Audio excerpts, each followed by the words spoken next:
Alrighty, so now we're actually on June 9th. Yesterday I did June 9th, and it was June 8th when I read that. So today we read an article called Making Retro Plus Horror, about a game called Tartarus Key. This is an escape room style horror game that tries to emphasize atmospheric horror over traditional horror, such as jump scares or big monsters or whatever. So some general goals that this article laid out was they wanted to make a game that relied heavily on atmospheric horror. They wanted this game to be in a PS1 style graphics along with PS1 style gameplay, right? So they talked about a couple things here. The first thing they talked about was tackling PS1 style graphics. So obviously going back to PS1 games, you can see that they have a certain look to them. The primary way they did this was by limiting their resolution. Their assets in their game as a whole was rendered at 480p, which is much lower than our standard 1080 or I'm not sure regular resolutions, but yeah, it's lower than what we have right now.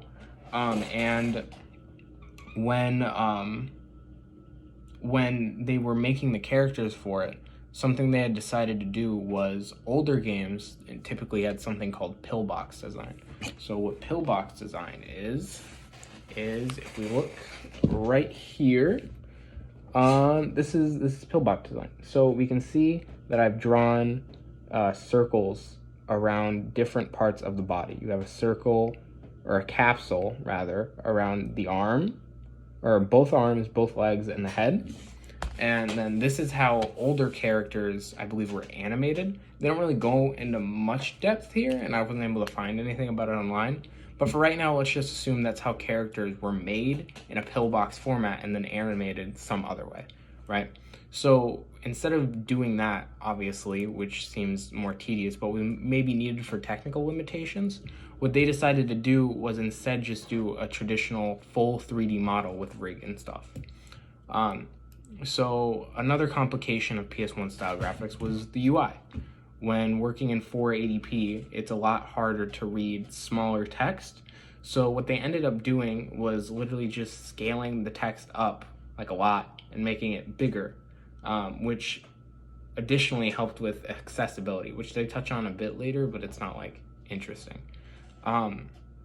So after we have PS1 style graphics, we modernize the PS1 style design. So PS1 style horror games were often in third person with stationary cameras, or third person in general.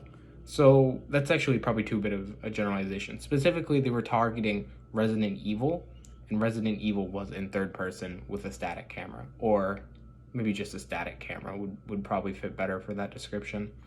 So to modernize it, they gave a first person's perspective.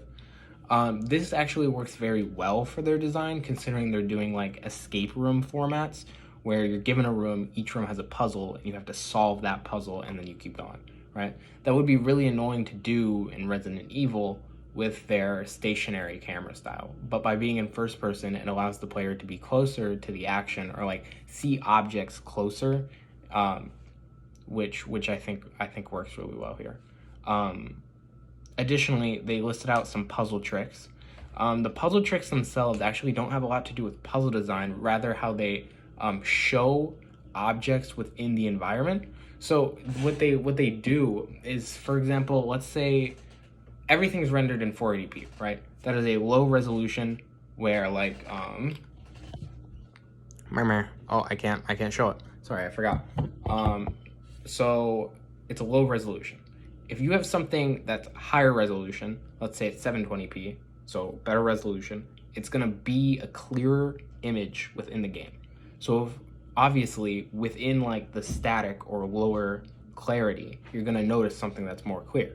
So what they did is they rendered something at a slightly higher resolution than 480p. Specifically what they were rendering was puzzle related items. And by doing that, you'll get the effect where the player slightly notices it because it sticks out from the environment without having to move it around or make it extremely obvious to the player.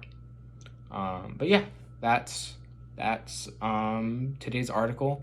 Unfortunately, I couldn't find anything funny for 6ix9ine. Yeah. Anyways, cool.